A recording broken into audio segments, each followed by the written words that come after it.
beaucoup de chrétiens et de chrétiennes qui disent qu'ils sont des croyants de la Bible et de la parole. Que diront-ils aujourd'hui si par exemple le président de la République donnait un décret que tous les chrétiens et toutes les chrétiennes doivent abandonner leur foi, sinon on va chauffer 17 fois pour eux la fournaise ardente. Beaucoup vont changer de religion.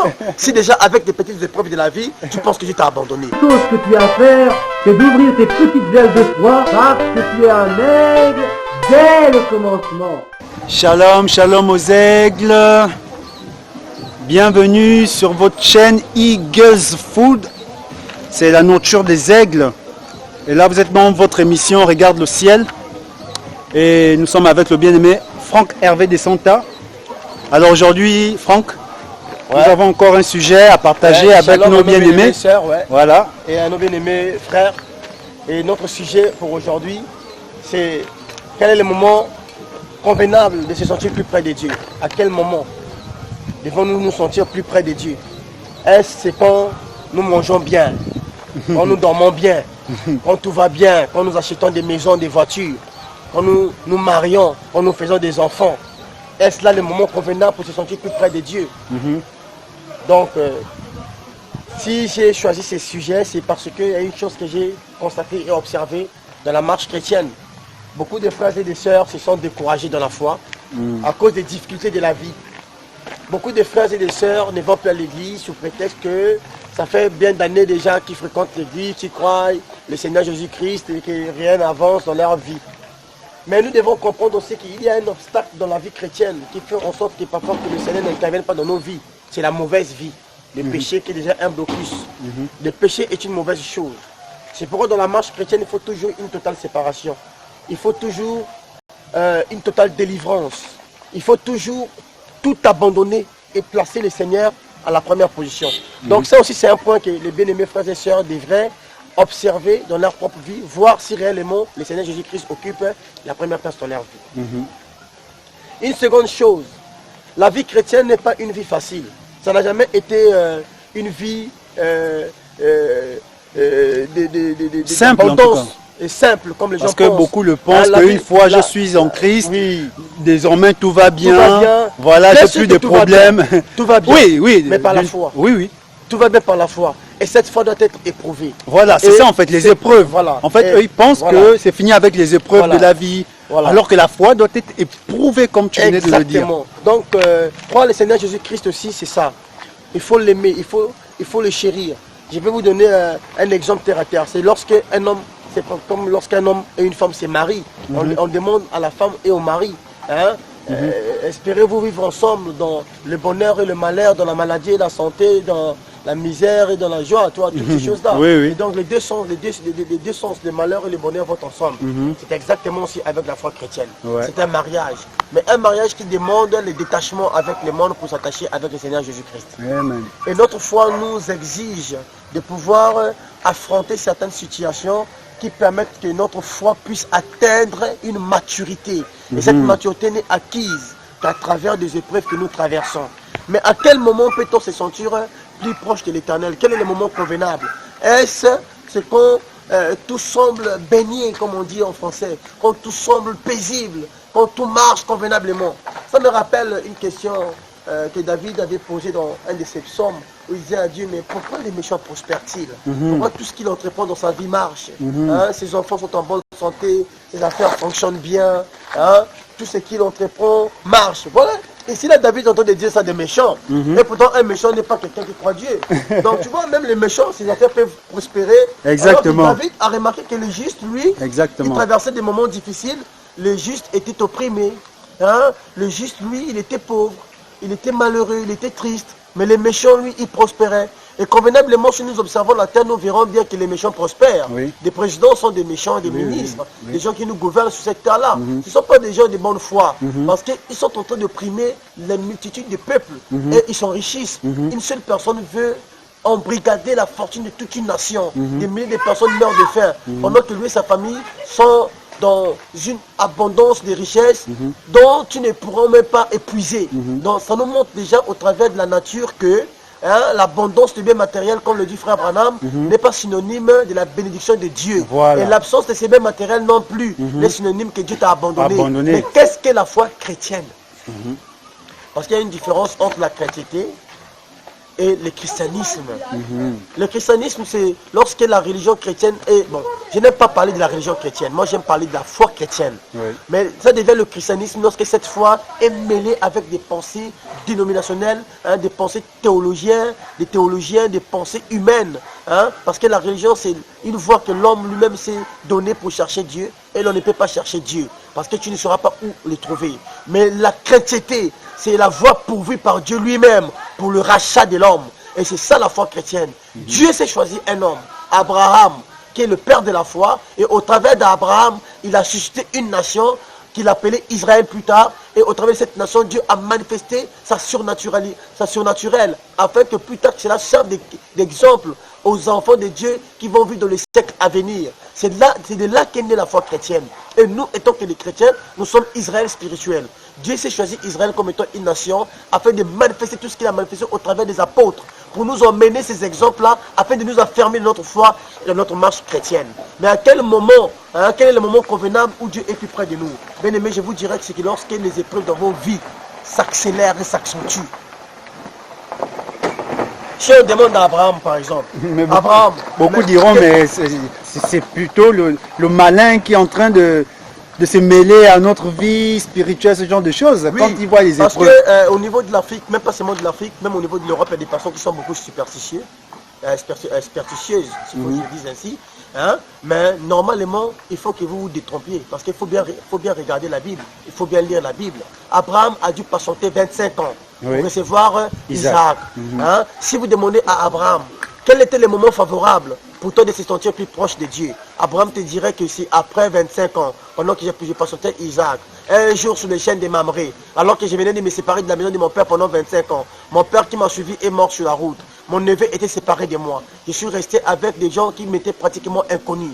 Je suis resté dans une terre inconnue, loin de ma patrie pendant 25 ans, alors que ma femme était critiquée. J'avais 100 ans, ma femme 90 ans. Un jour, sur les chaînes de Mamré, Dieu est venu. Vous voyez qu'après 25 ans, c'était le moment favorable pour Abraham de manger avec Dieu et de voir Dieu face à face. Donc c'était là le moment favorable. Si vous demandez à Abed-Nego, Meshach et Shadrach, quel était le moment favorable? Oh là là, bien aimé. Il a fallu que Abed-Nego, Meshach et Shadrach croyaient le Dieu d'Abraham, d'Isaac et de Jacob. Ils croyaient au prophète Daniel. C'était des auxiliaires de Daniel dans un pays étranger. Mais et pourtant, pendant tous ces temps dans leur vie, ils n'avaient jamais vu le Dieu d'Abraham. Ils n'avaient jamais été plus près du Dieu de Daniel que lorsqu'ils sont allés dans la fournaise ardente, qui était chauffée 7 fois. Beaucoup de chrétiens et de chrétiennes qui disent qu'ils sont des croyants de la Bible et de la parole. Que diront-ils aujourd'hui si, par exemple, le président de la République donnait un décret que tous les chrétiens et toutes les chrétiennes doivent abandonner leur foi, sinon on va chauffer 17 fois pour eux la fournaise ardente.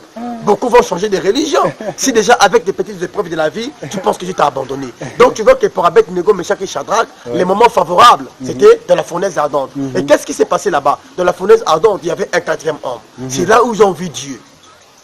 Et si vous en demandez à Daniel, Daniel, quel était le moment favorable pour toi, où tu t'es senti plus près de Dieu? Daniel te dirait que Dieu m'a parlé dans plusieurs manières. Il m'a parlé dans les visions, il m'a parlé dans les songes. Je pouvais entendre sa voix. Mais lorsque le roi Nabucodonosor a dressé sa statuette et a demandé à ce que tout le monde adore, et que moi j'ai refusé d'adorer cette statuette, bien qu'il savait ma figure, mais je savais que c'était de l'idolâtrie et que ma foi me défendait cela. En ce moment-là, on m'a jeté dans la fosse au lion. C'est de la fosse au lion c'est la fosse au lion qui était le moment favorable de Daniel pour être avec Dieu. Daniel a dû voir l'ange de l'Éternel avec lui dans la fosse au lion, face à face. C'est pourquoi les lions n'ont pas pu lui faire du mal. Donc tu vois, quel est le moment favorable pour nous d'être plus près de Dieu? Est-ce c'est quand tout va bien ou quand les épreuves s'accentuent dans nos vies? Quand vous vivez une vie chrétienne et qu'il n'y a pas des épreuves dans votre vie, posez-vous des questions. Est-ce que Dieu est réellement avec moi? Parce que pour que la foi puisse atteindre un certain niveau, il faut traverser les épreuves.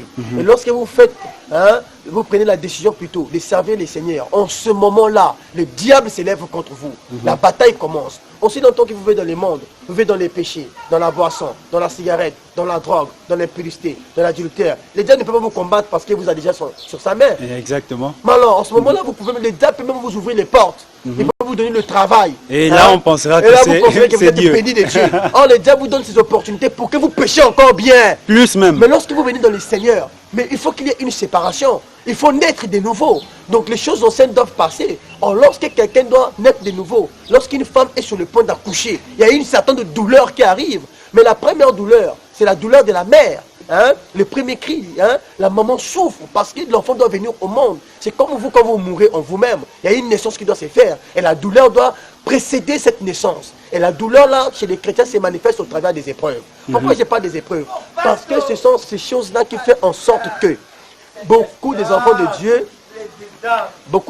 Dieu puissent se décourager dans leur marche, dans leur foi, au travers des épreuves. Parce qu'ils avaient des idées déjà calées dans leur tête en acceptant le Seigneur. Ils se disent que non, bon, quand je vais devenir chrétien, je vais vite acheter une voiture, je vais vite construire une maison, je vais juste avoir ce que je désire, je vais vite me marier. Alors que ce sont des choses éphémères. Dieu donne tout ça. Je ne dis pas que Dieu ne donne pas ça. Mais Dieu le donne quand vous faites de l'Éternel votre délice pour qu'il accomplisse vos désirs. Or, il faut chercher avant tout, premièrement d'abord, le royaume des cieux. Donc les objectifs et les motifs que nous avons en devenant des chrétiens ou des chrétiennes. D'abord, excusez-moi de vous scandaliser, on ne devient pas un chrétien et une chrétienne, on le naît. Parce que Christ a dit, nul ne peut venir à moi si ce n'est par l'Esprit de mon Père qui est en lui. Il a dit à Pierre, lorsque Pierre a donné la révélation qu'il était le Fils de Dieu, il a dit, en vérité, je te l'ai dit, ce n'est pas le sang et la chair qui a parlé en toi, mais c'est l'Esprit de mon Père qui est en toi. Vous voyez? Et pourtant, avec ces mêmes pierres, un jour Jésus-Christ a dit, arrière de moi Satan. Vous voyez qu'un jour Satan a parlé dans Pierre. Lorsque Jésus-Christ parlait de sa mort et de sa résurrection. Et un jour, Dieu a parlé dans Pierre. Donc vous pouvez comprendre comment les deux esprits pouvaient nous tourmenter, nous les enfants de Dieu. Et lorsque nous sommes attachés aux choses du monde, cela ouvre des portes à l'ennemi d'entrer dans nos vies pour nous décourager. Lorsque les épreuves viennent, quelle est votre attitude face à ces épreuves? C'est votre attitude qui détermine la manière dont la promesse de Dieu va se réaliser dans vos vies. À quel moment es-tu plus près de Dieu? Hein? Moïse te dira quoi? Moïse te dira, c'est quand je suis sorti de la maison des pharaons, quand j'ai tué un Égyptien, et quand j'ai fui. Ma mère me parlait du peuple hébreu et de ce qu'était son peuple. Hein? Mais moi, étant que prince d'Égypte, peut-être que j'étais sceptique. Je pensais sauver mon peuple autrement. Mais lorsque je suis devenu un criminel aux yeux des pharaons et que je suis parti d'un prince à un berger, parce qu'il a fallu que Moïse quitte un palais royal, qu'il devienne un berger. Mais remarquez un peu, 40 ans de sa vie, Moïse n'avait jamais connu la misère. 40 années de sa vie, il a été traité comme un dieu. Parce qu'en Égypte, les princes étaient considérés comme des dieux. Pharaon lui-même était considéré comme un dieu. Et Moïse était le futur pharaon. Mais un jour, Moïse se retrouve dans le pays des Madians, berger. Mais je te jure devant Dieu, bien aimé, on peut devenir fou. C'est comme vivre dans la Maison Blanche pendant 40 ans et se retrouver à un Batama Tsengue, en train de faire la pêche. Et de vivre dans une case. Mais Moïse te dira que c'est là où il s'est senti plus près de Dieu. C'était un moment convenable parce que c'est là où il a entendu la voix, c'est là où il a vu la corne de feu dans un buisson ardent. Vous voyez? Mais si vous demandez à Joseph, quel était le moment favorable pour toi, Joseph? Où tu t'es senti plus près de Dieu. Il te dira que, bien aimé, j'ai vécu dans la maison de mon père. J'étais aimé de mon père. J'ai même reçu un manteau. Mes frères me détestaient. Mais comme c'était mes frères, je les aimais toujours. Et j'étais toujours heureux d'être avec eux. Mais il a fallu que mes frères un jour me vendent chez les Ismaélites qui m'ont vendu chez les Égyptiens. Et je suis allé dans la maison de Potiphar, où j'étais d'abord bon serviteur. J'ai résisté contre la tentation de sa femme. Puis je me suis retrouvé en prison. Aussi longtemps qu'il n'était pas en prison, il ne devait pas connaître le moment favorable de Dieu pour lui. Mais lorsque Joseph s'est retrouvé en prison, Joseph, après avoir interprété le rêve de ses deux serviteurs du Pharaon, il s'est retrouvé un jour gouverneur d'Égypte. Donc il a fallu que toutes ces épreuves se manifestent. C'est pourquoi nous avons fait cette émission, afin de vous aider, de saisir le sens plus profond, n'est-ce pas, de la parole. Et que vous compreniez vous-même que la foi chrétienne n'est pas quelque chose de facile, c'est quelque chose de difficile. Et les gens peuvent critiquer, les gens peuvent vous critiquer dans vos maisons, les gens peuvent vous insulter, dire mais regarde comment elle est devenue vieille, depuis qu'elle est chrétienne, elle ne se marie pas, elle refuse de sortir avec les hommes, elle se croit pour une sainte, oui, se croit pour un saint, il dit que c'est lui qui est le plus parfait, que c'est lui qui ne doit pas toucher les femmes jusqu'à ce qu'elle se marie. Mais écoutez, bien aimé, acceptez ça, c'est ça aussi, c'est chargé de sa croix. Et c'est aussi une manière de regarder le ciel. Nous sommes en train de regarder le ciel en ce moment même. Parce que la foi chrétienne n'est pas facile. Il faut qu'on vous le dise, bien-aimés. La vie chrétienne est une vie de sacrifice. Et le premier sacrifice, c'est soi-même. Et le combat, ce n'est pas le mener avec ta mère ou ton père ou ton frère ou ta soeur, mais avec toi-même. Or, si vous remarquez, vous comprendrez que le combat le plus difficile qu'un homme puisse mener, bien-aimé, c'est quand tu le mènes contre lui-même. Tu dois lutter contre tes propres désirs. Faire obstacle à tes propres envies. Accepter et te priver de certains éléments que toi tu aimais selon la chair. Pour que l'esprit puisse prendre les dessus. Mais ce n'est pas facile.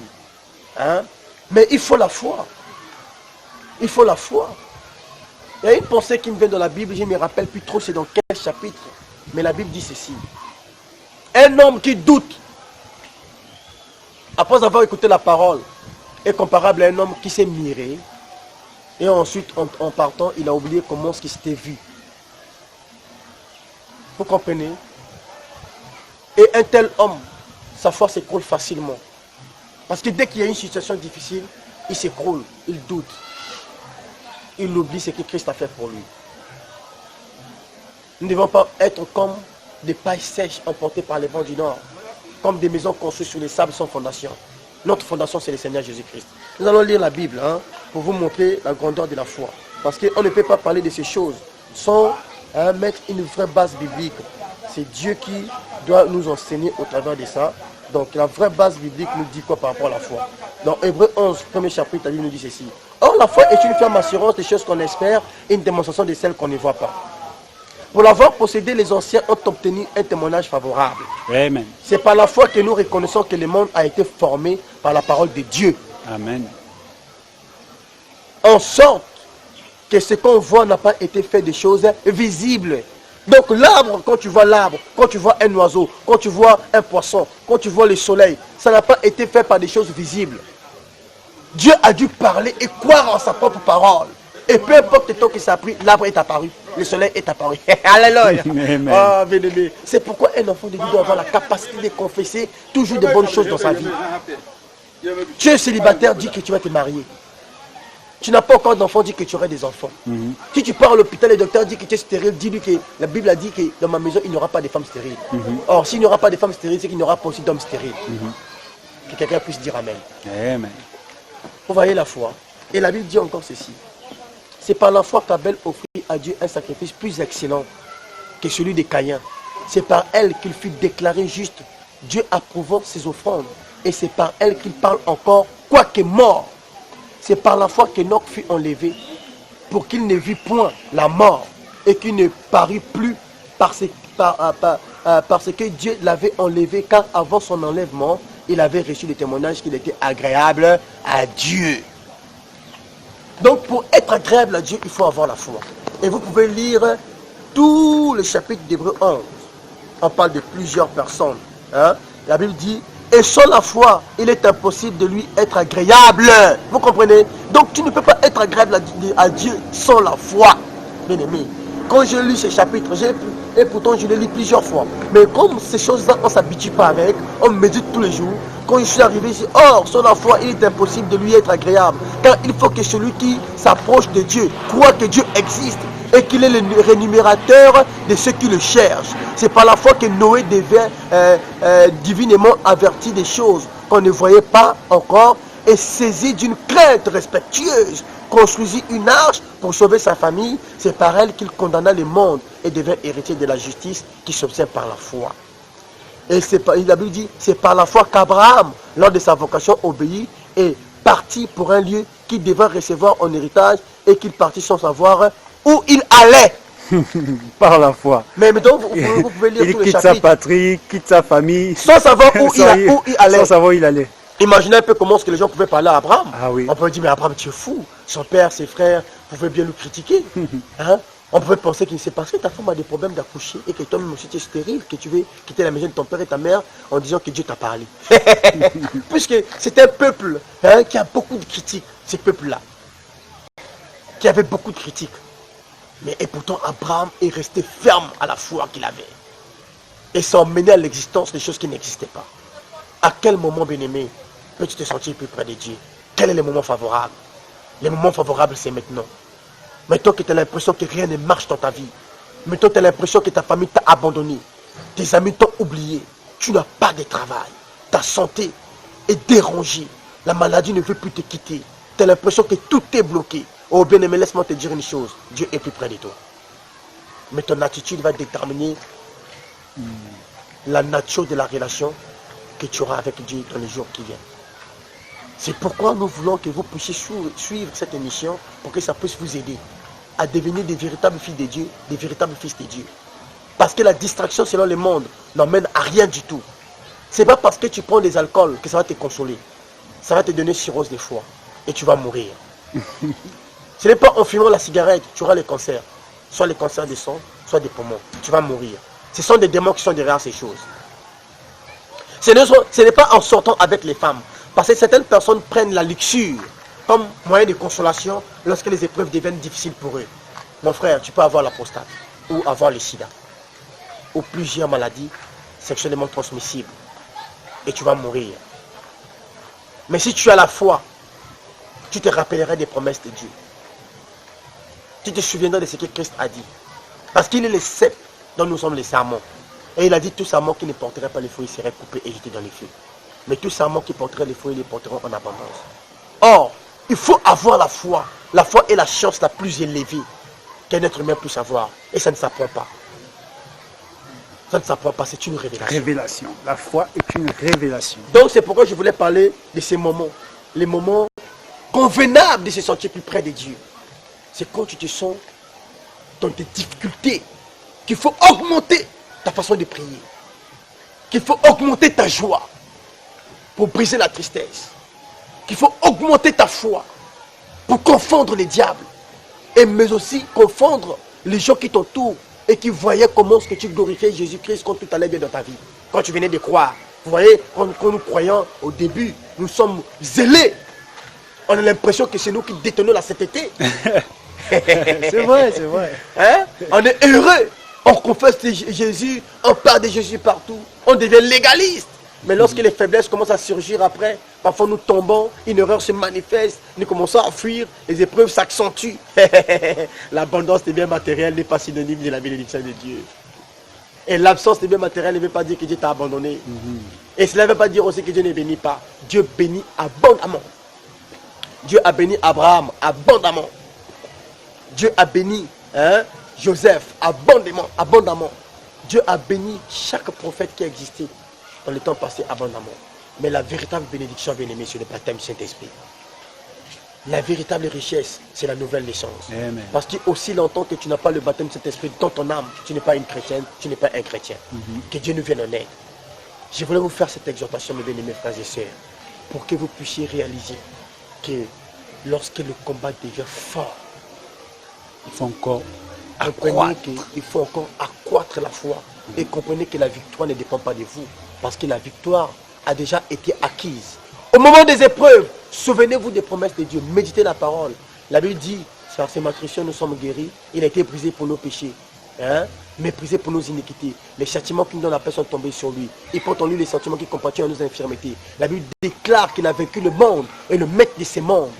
Il nous a donné le pouvoir de marcher sur les serpents et sur les scorpions, de dominer sur toutes les puissances des ténèbres.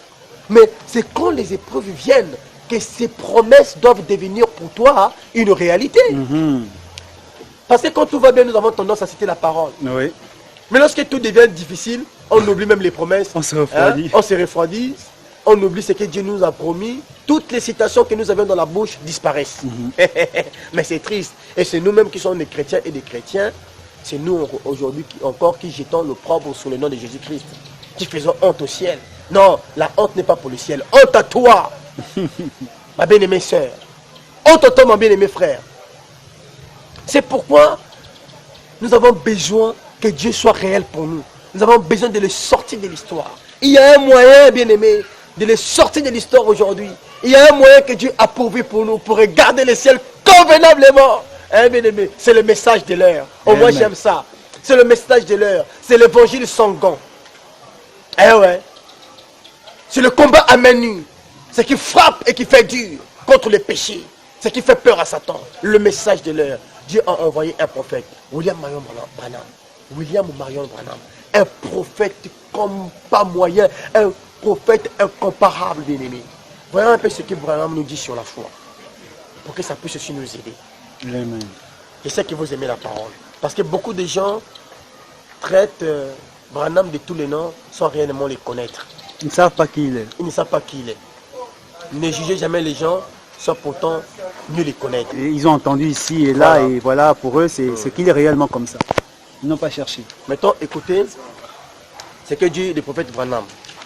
C'est dans la brochure le 3e Exode. Ça, c'est une ancienne traduction. Donc, à l'époque, on ne mettait pas encore des paragraphes. On ne numérotait pas ça. Hein? Je crois que je suis à la page 26. Hein? Page 26. Hein? 3e Exode. Je n'invente rien. Hein? Voilà. N'allez pas dire que Frère Descenta est venu nous raconter ces histoires. Non. Voilà. Écoute ce que Frère Branham dit. Mais où sont les enfants d'Abraham ce matin? Vous les pasteurs qui avez peur de ne plus avoir à manger et d'être jetés à la rue. Si vous quittez cette Babylone, où est votre foi? Alléluia. Hein? Si vous quittez cette Babylone, si vous quittez le monde, si vous quittez le péché, la confusion, la fausse doctrine, où est votre foi? Parce que dès le moment où vous quitterez le monde, dès le moment où vous quitterez cette Babylone, les épreuves vont commencer. Le combat va devenir rude. Toutes les âmes de l'enfer parlent contre toi. Mais où est votre foi? David a dit, j'ai été jeune, j'ai vieilli, et je n'ai pas vu le juste abandonné, ni sa postérité mendiant son pain. Ne craignez rien, restez fidèle à Christ. Mais l'incrédulité s'attache au raisonnement. Comprenez-vous cela? L'incrédulité se confie dans la raison, qui est quelque chose du temps présent. La foi ne fait pas cela. Elle regarde à la parole. Elle se place sur les rochers humiliables. La parole éternelle de Dieu. Amen. La foi ne regarde pas au raisonnement. Peu importe à quel point vous pouvez montrer que ce serait mieux de faire de telle ou telle manière. Si la parole dit non, c'est là-dessus que la foi se base. C'est le sanctuaire de la foi, son lieu de repos. Le sanctuaire de la foi, le lieu de repos de la foi, la parole. Amen. Quand les épreuves surviennent dans vos vies, à quoi regardez-vous? Certaines personnes commencent à penser, oh non, moi quand j'étais encore dans le monde, j'étais même bien. Quand tu regardes comme ça, quand tu penses comme ça, là, les raisonnements là, hein, t'éloignent de la parole. Oh là là. Mais lorsque la famine vient, qu'est-ce qui fait un enfant de Dieu? Un enfant de Dieu revoit la parole. Qu'est-ce que dit la parole par rapport à la famine? La Bible dit ceci, que celui qui mange, mange pour la gloire de Dieu. Et celui qui ne mange pas pour la gloire de Dieu. Amen. En ce moment-là, la famine ne peut plus avoir d'effet pour toi. Et Dieu, qu'est-ce qu'il fera? Il pourvoira le pain. Parce que tu as fait un recours à la parole. Amen. Et la Bible dit que si même vous qui êtes mauvais, vous donnez à vos enfants de la bonne nourriture. Alléluia. Oh, j'aime la parole. La Bible dit, qui de vous donnera à son enfant les pierres à la place du pain? Ou bien le serpent à la place du poisson, ou le scorpion à la place des œufs. Si même vous qui êtes mauvais, méchants, vous donnez à vos enfants de la bonne nourriture, qu'en est-il de votre Père qui est dans les cieux? Vous voyez que Dieu connaît nos désirs, Dieu connaît nos besoins mieux que nous-mêmes. Mais il faut la foi, une foi solide, capable de dépasser les montagnes.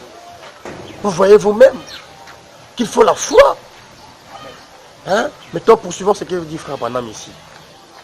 Ce matin, je voudrais vous poser une question. À vous, les luthériens, donc les protestants, les baptistes, les catholiques, et à tous ceux qui appartiennent à une dénomination, quelle que soit, n'importe où dans le monde, comment pouvez-vous mettre votre foi en votre dénomination lorsque ce qu'elle dit est contraire à la parole? Quelle sorte de foi avez-vous? Ce que vous avez, ce n'est pas la foi, mais la faculté de raisonner. Voilà un obstacle pour les chrétiens aujourd'hui. Leur faculté de raisonner commence à remplacer la foi. Ils se font leurs idées en ce qui concerne Dieu et de la manière dont Dieu va agir pour eux. Ah non. La chose que tu as à faire, c'est d'ouvrir tes petites ailes de foi parce que tu es un aigle dès le commencement. Faites de l'éternel tes délices et il accomplira ce que ton cœur désire. Place toujours Dieu en première position dans ta vie. Que Dieu vous bénisse richement. C'était votre bien-aimé frère Franck Hervé Descenta. Les moments convenables de se sentir plus près de Dieu, c'est quand les épreuves dans votre vie deviennent intenses. C'est à ce moment-là qu'il faut montrer à Dieu que vous l'aimez. Et c'est là où vous allez voir la bénédiction de Dieu abonder dans votre vie. Restez attachés et ne laissez aucune ouverture à Satan. de votre émission. Faut plus pleurer, toi, aigle, toi, chrétien. Hein? Comprends que les épreuves Non. sont bénéfiques pour toi. Voilà, C'est pour ta foi. voilà, Voilà. c'est ça la vie chrétienne. Il faut se charger de sa croix. Alors, que Dieu vous bénisse richement lorsque vous allez suivre cette vidéo. Hein? Vous copiez, vous partagez, vous exhortez les frères avec. Dieu va vous bénir encore en abondance. Ne pleurnichez pas. Luttez comme des vrais soldats. Regarde le ciel, Voilà. regarde le ciel. Le ciel bien aimé. Regarde le ciel. Regardons le ciel ensemble. Amen. Eagles food. Amen. Hein? Et c'est ça qui emmène à la nouvelle naissance. Amen. Et lorsque vous priez, demandez à Dieu le baptême de Saint-Esprit. Et souvenez-vous que Dieu a envoyé un prophète dans ce temps du soir. Au bien regarder le ciel. Amen. William, Marion, Branham. Et bien votre bien-aimé frère, regardez les soldats. Avec le frère David. Amen. Je vous aime. Espoir de la terre et joie du ciel.